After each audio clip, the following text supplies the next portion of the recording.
No perfectos, por supuesto, pero conscientes de nuestros errores y o aciertos para poder mejorar la salud de nuestros hijos. Y en el caso de los que ya estamos grandes, además de eso también para identificar esas trampas de vida que a veces afectan mucho a nuestras interacciones con los demás. Bueno, ya habíamos hablado acerca de este cuadro que tienen ustedes al frente. Cuando nuestras necesidades emocionales básicas son cubiertas, crecemos con un desempeño sano, crecemos de una manera sana emocionalmente hablando. Pero también hablamos la contraparte. Cuando estas necesidades no son cubiertas, vienen problemas en nuestra vida, ¿no? Hoy nos vamos a centrar. Recuerdan ustedes que la última vez que hablamos de conexión y aceptación. Es la importancia de esa necesidad. Ahora vamos a hablar de la parte contraria. Cuando nosotros no estamos conectando con nuestros hijos y nuestros hijos no se están sintiendo aceptados por nosotros, entonces viene un dominio que se le llama la desconexión y el rechazo. Y se llama dominio porque encierra, como ven ustedes aquí en esta parte, 6 trampas de vida o esquemas de maladaptación, que son los que vamos a ver o de los que vamos a tratar el día de hoy. Solo vamos a hablar 3, si el tiempo nos lo permite, que son cuando el hijo, el niño, no se siente conectado con sus padres, no se siente aceptado por sus padres. Entonces viene la desconexión y el rechazo. Hay o puede haber desarrollar una trampa como la desconfianza y o abuso, defectuosidad, privación emocional, aislamiento social, inhibición emocional y fracaso. Son las 6 trampas de vida que se pueden desarrollar, 6 problemas emocionales de ese niño cuando va creciendo que se pueden desarrollar, o todas o algunas de ellas, cuando esta necesidad emocional básica, que es la conexión y aceptación, no es cubierta. Bueno, antes vamos a leer un poco nuestra Biblia. Veamos este pasaje, Génesis 25, del 19 al 34. Me hubiera gustado que lo leyéramos todos en nuestras Biblias. Si gustan hacerlo, pueden hacerlo, pero por el tiempo y la información, vamos a verlo aquí en la pantalla. Y nos vamos a centrar en la historia de los hijos de Isaac, que son Jacob y Esaú. Dice, esta es la historia de Isaac, el hijo de Abraham. Isaac tenía 40 años cuando se casó con Rebeca. 40 años. O sea que algunos solteros jóvenes hay esperanza. Que era hija de Betuel y hermana de Labán, los arameos que vivían en Padán Aram. Rebeca no podía tener hijos, así que Isaac le rogó al Señor por ella, y el Señor oyó su oración y Rebeca quedó embarazada. Pero como los mellizos se peleaban dentro de su vientre, ella pensó, si esto va a ser así, ¿para qué seguir viviendo? Entonces fue a consultar el caso con el Señor y Él le contestó, en tu vientre hay 2 naciones, 2 pueblos que están en lucha desde antes de nacer. Uno será más fuerte que el otro y el otro estará sujeto al menor. El mayor estará sujeto al menor. Llegó al fin el día en que Rebeca tenía que dar a luz y tuvo mellizos. El primero que nació era pelirrojo, todo cubierto de vello, y lo llamaron Esaú. Luego nació su hermano, agarrado al talón de Esaú con una mano. Pueden imaginar, es un bebé chiquito. Aquí si hay ginecólogos o doctores, ¿cómo puede un niño chiquito tener la fuerza para agarrarle? Pero puede, aquí lo hizo. Y por eso lo llamaron Jacob. Isaac tenía, interesante, ¿cuántos años? 60 años cuando Rebeca dio a luz. ¿A qué edad dice que Jacob oró? cuando tenía 40. ¿Cuántos años pasaron para que Rebeca diera luz? 20 años, no desesperen. Luego dice el versículo 27, los niños crecieron. Esaú llegó a ser un hombre del campo y muy buen cazador. Jacob, por el contrario, era un hombre tranquilo y le agradaba quedarse en el campamento. Isaac quería más a Esaú porque le gustaba comer de lo que él cazaba, pero Rebeca prefería a Jacob. Un día en que Jacob estaba cocinando, Esaú regresó muy cansado del campo y le dijo, por favor, dame un poco de ese guiso rojo que tienes ahí porque me muero de hambre. Por eso Esaú también se le conoce como Edom. Primero, dame a cambio tus derechos de hijo mayor, contestó Jacob. Entonces Esaú dijo, como puedes ver, me estoy muriendo de hambre, de manera que los derechos de hijo mayor no me sirven para nada. Júramelo ahora mismo, insistió Jacob. Esaú se lo juró y así le concedió a Jacob sus derechos de hijo mayor.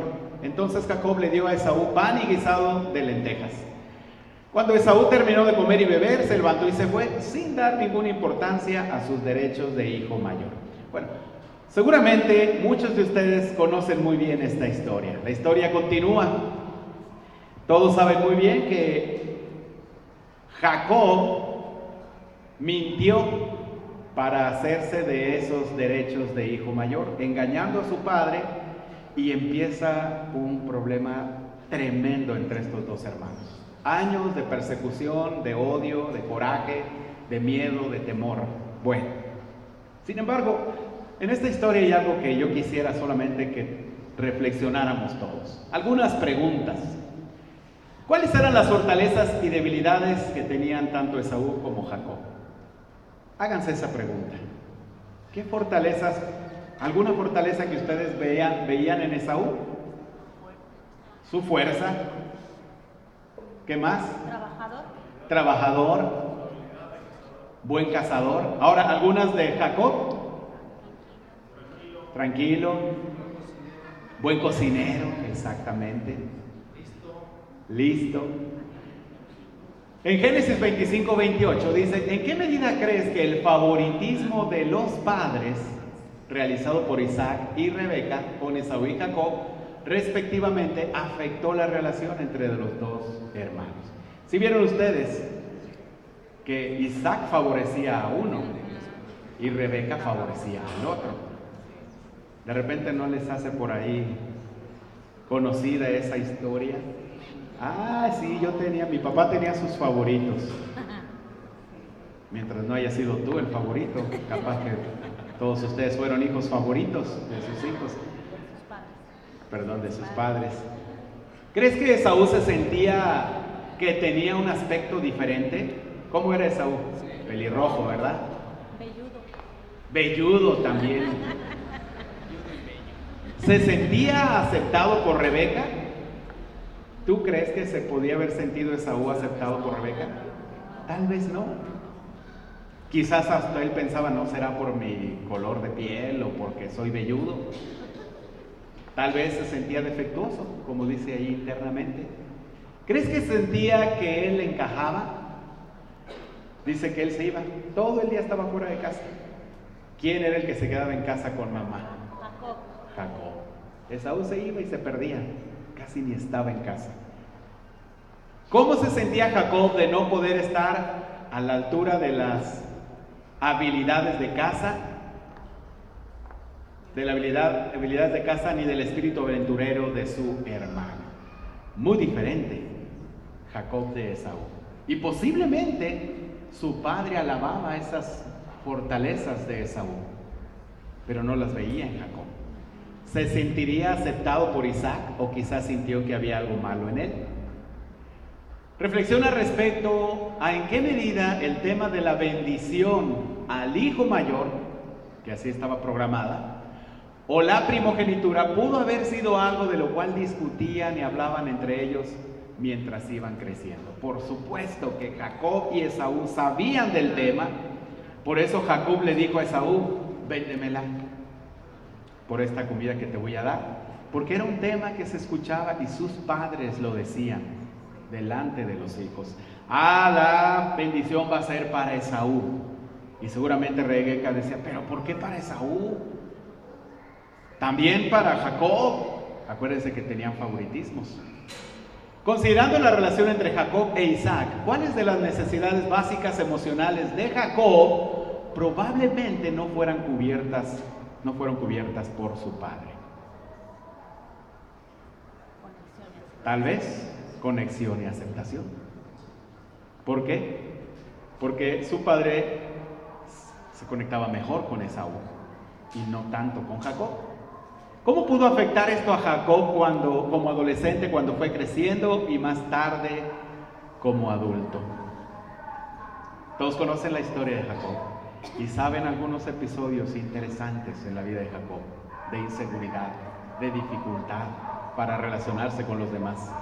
Considerando la relación de Esaú con Rebeca, ¿cuál de sus necesidades básicas probablemente no fueron satisfechas? Igual. ¿Cómo pudo afectar esto a Esaú como adolescente, cuando fue creciendo y más tarde como adulto? Un hombre inseguro que llegó a guardar rencor con su hermano también. Muy bien. Centrémonos nuevamente entonces en esta primera dominio de esquema, que es la desconexión y el rechazo, y vamos a hablar un poquito acerca de la desconfianza y el abuso. Y para empezar vamos a ver esta pequeña imagen que está en sus pantallas. Vemos en la escena una familia, papá, mamá y sus dos hijos. Hola Alberto y Augusto, dice el papá. He tenido ganas de verlos todo el día. Muy contento se ve, ¿verdad? Niños, ¿cómo les fue hoy?, pregunta la mamá. A mí me fue muy bien, dice el pequeño. Y el mediano dice, a mí no me fue bien. Tuve en mi examen peores notas de lo que esperaba. ¿Qué se esperaría de esa contestación? Miren el padre, el cambio drástico de humor. ¿Cuántas veces te tengo que decir? Mientras yo me rompo el alma trabajando, tú no te esfuerzas. Eres un engreído. El hijo dice, lo siento mamá y papá, pensé que realmente me había esforzado. ¿Por qué papi está tan enojado?, dice el niño chiquito. Y el agredido dice, demasiado para su buen humor. ¿No? Fíjense cómo cambió drásticamente el humor del padre. Lo siento, querido, le dice la mamá, debes estar triste. Y miren la respuesta del padre. Ahí vas de nuevo engriéndole. Lo que pasa es que no estudiaste y creíste que lo habías hecho. Esa noche la pareja pasaba en el centro comercial para ir al cine, cuando entraron a una tienda. Señor, ya tengo el libro para usted, Cómo amar de verdad a sus hijos. Seguramente que la mamá o la esposa le indujo a eso, ¿verdad? Esta es la historia, chicos, o el extracto. ¿Qué vieron ustedes ahí? ¿Vieron esa desconexión del padre? El hijo realmente se sentía triste, angustiado, mal, de por sí por las notas que había sacado. Y al expresar, simplemente ve una barrera con su padre.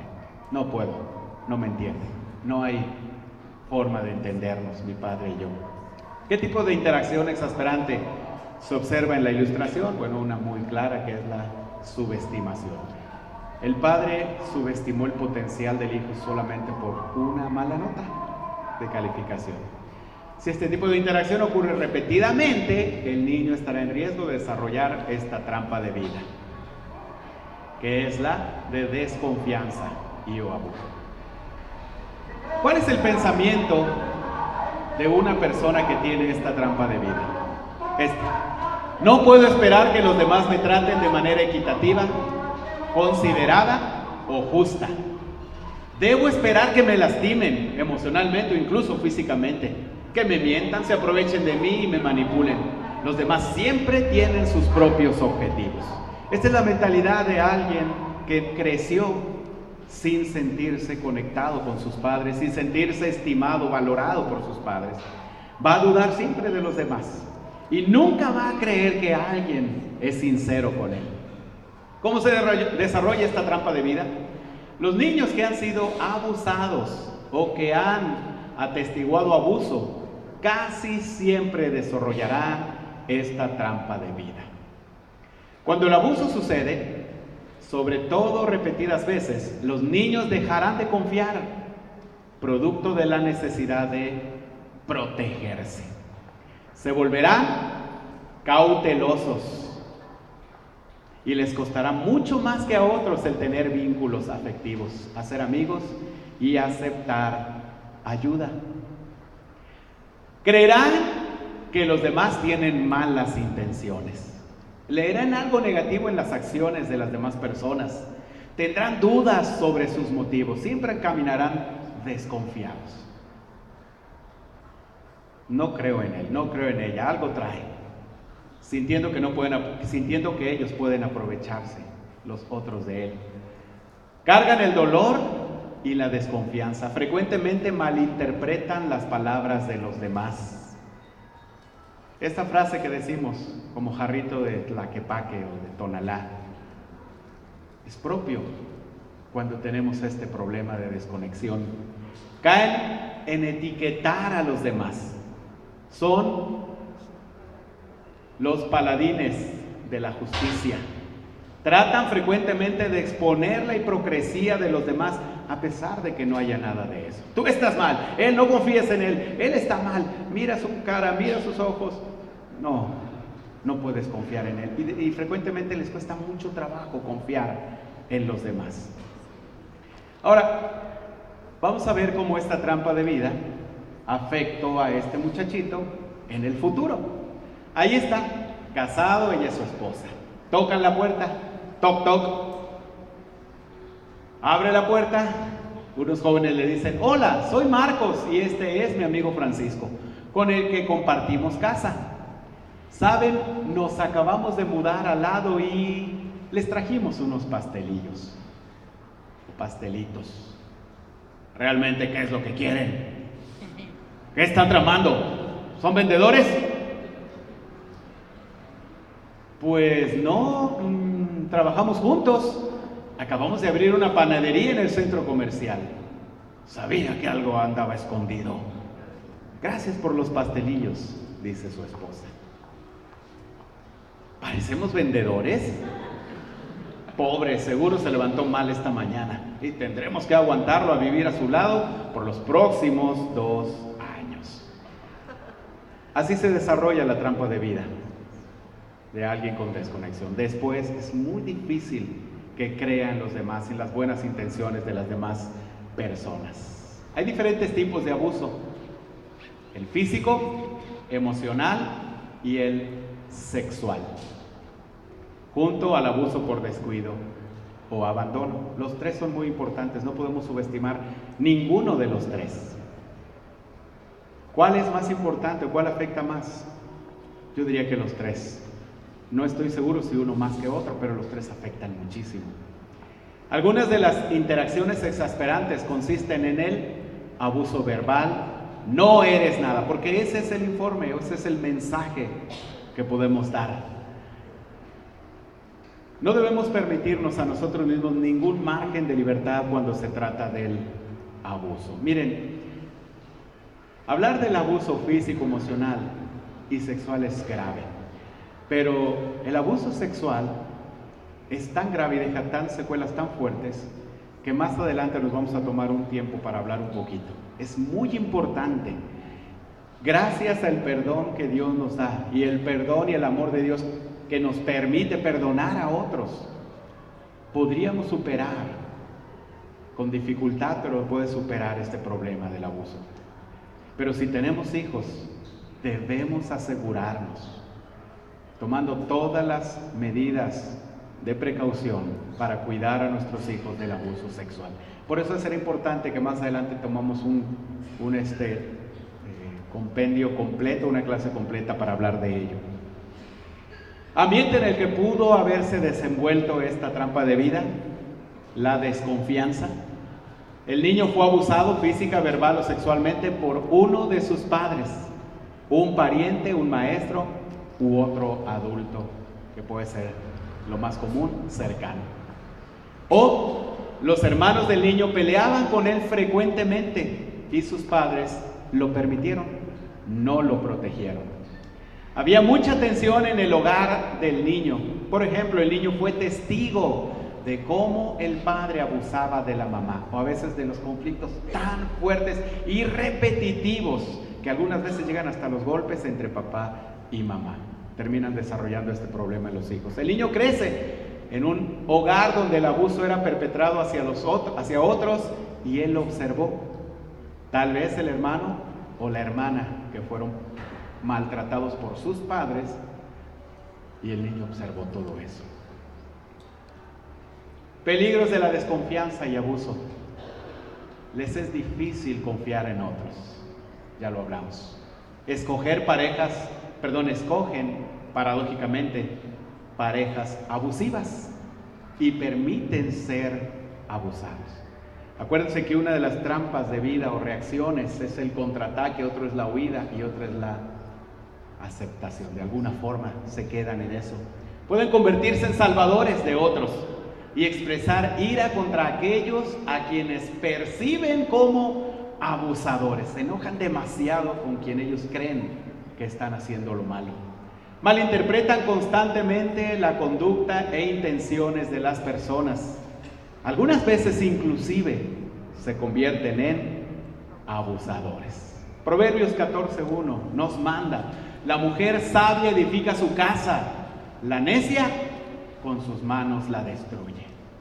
Qué importante es cuando los padres se determinan a edificar la casa. Efesios 4:29 dice: eviten toda conversación obscena. Por el contrario, que sus palabras contribuyan a la necesaria edificación y sean de bendición para quienes las escuchan. Esto evitaría este problema de la desconexión, que es de desconexión o de trampa, que es la desconfianza.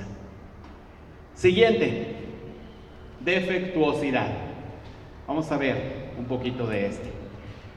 Vemos la imagen, también una familia, papá, mamá y sus 2 hijas. Veo que tuviste algunas notas calificadas con B en tu libreta de calificaciones. ¿Qué está pasando contigo?, le dice el papá. No lo sé, contesta la hija. ¿Acaso no sabes cuán afortunada eres? No mucha gente tiene lo que tú tienes. Miren la cara de la pequeña. Imagínense ustedes qué está sintiendo ella. Pues a estas alturas de tu vida, tú deberías llegar mucho más lejos. Acabo de leer una pequeña historia sobre la vida de Abraham Lincoln. ¿Sabías que cuando tenía tu edad, él estudiaba a pesar de hacerlo a la luz de las velas? Dice la mamá: yo también leí ese artículo que dice que cuando Abraham Lincoln tenía tu edad, se volvió presidente de los Estados Unidos. Tratando de amortiguar un poquito la situación. Pero el mensaje quedó grabado en la hija. No importa lo que hagan, no soy lo suficientemente buena. No puedo esperar a revisar mi Facebook. Sabe que necesita ser castigada, sabe que necesita que le quiten cosas, sabe que no tiene derecho a nada. La defectuosidad o vergüenza, este es el sentimiento de alguien que tiene este problema o esta situación, esta trampa de vida, diríamos mejor. No soy lo suficientemente bueno o buena. Soy inherentemente defectuoso. Cualquiera que verdaderamente me conozca no podrá amarme. ¿Ven lo que él siente o ella siente? Siente que puede hacer lo que sea, pero ella ya está defectuosa. ¿Pero cómo? Por eso ese simple mensaje de papá o mamá cuando son pequeños. Sienten que algo dentro de ellos está mal. Por ejemplo, que son extraños, gordos, feos, bajos, incapaces y a veces repugnantes. ¿Alguna vez ustedes han visto a un chico, una chica, un hombre, una mujer verdaderamente talentosos, guapos, atractivos o atractivas, que se sienten que no son nada. ¿Lo han visto? Y también hemos visto lo contrario, ¿verdad? Algunos están muy feos y se sienten Juan Camaney, ¿no? También. Bueno, este es el problema. Es algo ya que está fuertemente atorado en ellos. Son exageradamente sensibles a sus debilidades y tienen un miedo injustificado a exponerse a los demás. No quiero que me vean. No aceptan fácilmente los cumplidos y sienten que no merecen ningún tipo de alabanza. A pesar de que pueden ser altamente exitosos, muy en su interior, sienten que no son suficientemente buenos ni capaces. No han aprendido a aceptarse a sí mismos con todo y defectos y celebrar con confianza sus fortalezas y logros. Se juzgan muy duro a sí mismos. Les preocupan más sus logros personales cuando son adultos que las necesidades de sus seres queridos. Están constantemente presionándose al punto que sus relaciones más cercanas salen lastimadas en el proceso. Temen que su defectuosidad vaya a ser expuesta y que por ello sean avergonzados. Se exigen demasiado, muy perfeccionistas, pero atrás se esconden vergüenza, miedo de ser expuestos ante los demás. Ahí está de grande la pequeña. Ya la vieron. Muy buen trabajo, qué tan buen libro. Felicitaciones. Me encanta su estilo de escribir, dicen estas personas al escritor. Él dice, yo no podría haberlo hecho sin mi esposa. ¡Wow! Pero mira lo que ella piensa. Sonríe, lo mira, pero en su interior piensa, no es cierto. Cariño, déjame presentarte a mi publicista, le dice. Está bien, voy a esperarte justo por aquí, dice ella, pero no quiere ir, ni pensarlo. No podré engañarlo y me veré tal como soy. Porque se siente muy insegura.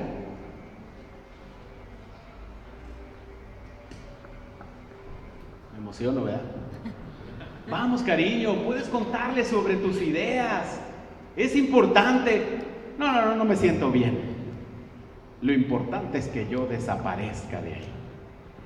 A tal grado puede afectar estas interacciones tan difíciles, exasperantes, que los padres podemos tener con nuestros hijos.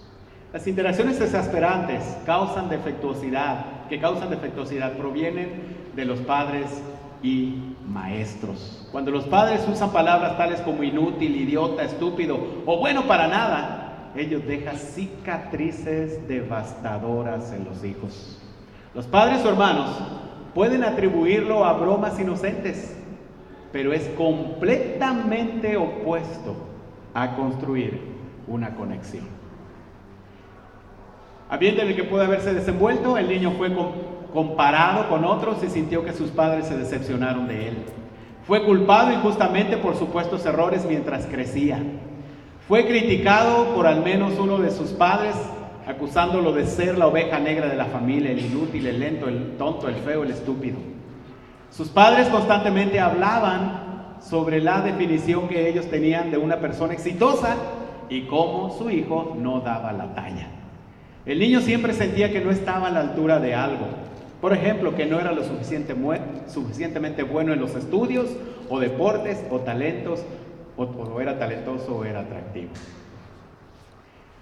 Pero primero en Samuel, es increíble esta escritura, nos llena de bendición y de esperanza, porque dice, el Señor le dijo, no te fijes en su apariencia, ni en su elevada estatura, pues yo lo he rechazado.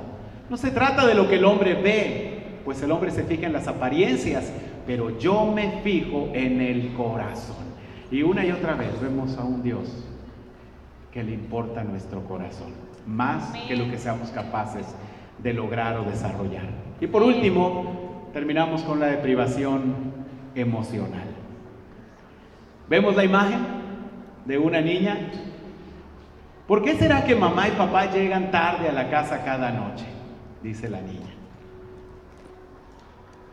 Se presenta la niñera y le dice: tus padres me llamaron y me pidieron que te recuerde que hagas tus tareas de la escuela. ¡Lárgate! ¿Qué te crees? No eres mi mamá. Exasperada la niña. Llegan los padres muy tarde. Hola Marta, acá tienes un regalo para ti. Mamá, pero ya me regalaste la misma muñeca el mes pasado. Dice la mamá. La reacción del padre: lo siento, tengo muchas cosas en que pensar con mi carrera. Ya es hora de que crezcas, o ya es hora de que madures, le dice a su hija. ¿Ven? ¿Qué necesitaba esta niña? Tiempo de calidad, que sus padres estén cercanos a ella, pero la dejaban todo el día en casa, contrataban a la niñera y en la noche cuando llegaban todo querían arreglarlo con un juguete, un regalo. Y cuando la niña exigía algo más, se enojaban. No era importante para los padres los sentimientos de la niña. Por eso es privación. Le privaban de sentirse amada por sus padres. La privación emocional, este es el pensamiento. Dice: no puedo esperar que los demás sean solidarios conmigo y se preocupen de lo que necesito. La privación emocional trata sobre empatía y cariño insuficientes y sobre no recibir guía y dirección. Son niños muy solos, a pesar de que pueden tener a sus padres con ellos. No se sienten o se sintieron emocionalmente cercanos a sus padres mientras crecían. Cuando los niños son privados de amor durante la infancia, se vuelven coléricos y solitarios. Como adultos continúan teniendo el sentimiento de que nadie los amará suficientemente. Ansían sentirse amados, pero sienten que no son comprendidos ni amados. Fíjense, esto es terrible. Pueden desarrollar un pozo sin fondo. No importa cuánto les demuestren su amor, esto no será suficiente para satisfacerlos. ¿Se acuerdan de este ejemplo de Carolina que ya les hablamos? Una niña rica que tenía todo, pero sus padres le privaban de esos tiempos de calidad. Obviamente crecería con este problema también. De grande: ¡feliz cumpleaños! Mi amor, le dice su esposo a Marta. ¡Sorpresa! Y le da su regalo. Gracias, déjame ver, dice Marta. Y bien, ¿qué te parece? Saca un vestido amarillo y ella, nada. Cariño, ¿qué pasa? Pensé que habías dicho que querías un vestido nuevo. Le compré, ella fíjense lo que piensa. Le compré un reloj de oro, pero supongo que no merezco nada así de fino. Cariño, está perfecto. Pero ella no se siente amada por él. Siente que no hay esa conexión. Ahora, lo hizo a propósito, yo creo que él lo hizo con buena intención. Quiso amarla, quiso darle, pero para ella ya no era suficiente. ¿Por qué no me preguntó qué era lo que realmente deseaba? Bueno, Marcos 10, 20 al 21. Es increíble lo que Jesús hace. Y recuerden que somos discípulos de Cristo. El hombre le dijo, ese hombre rico que se acerca a Jesús: Maestro, todo eso lo he cumplido desde joven. Jesús lo miró con cariño y le contestó: una cosa te falta, anda y vende todo lo que tienes y dáselo a los pobres. Así tendrás riqueza en el cielo. Luego ven y sígueme. ¿Cómo era Jesús en cuanto a expresar sus emociones? ¿Quién escribió eso? Bueno, suponemos que Marcos, ¿no? El escritor de Pedro. Pedro es el que dicta, Marcos es el que escribe, se supone. Pero no lo dijo Jesús. No es como si yo dijera: yo soy muy cariñoso con mi esposa. No, que ella lo diga es lo que realmente importa. La gente vio cómo Jesús miraba a las personas, atendía a las personas, se conectaba con las personas, expresaba sus emociones. Somos llamados a eso. a conectarnos. No debemos privar de tiempos de calidad a nuestros hijos. Más adelante, si Dios lo permite, vendremos algunas cosas muy increíbles y muy prácticas de cómo poder cubrir esa necesidad básica que es la conexión y aceptación. Es todo, aislamiento social, lo continuamos la próxima clase. Muchísimas gracias, Dios les bendiga a todos.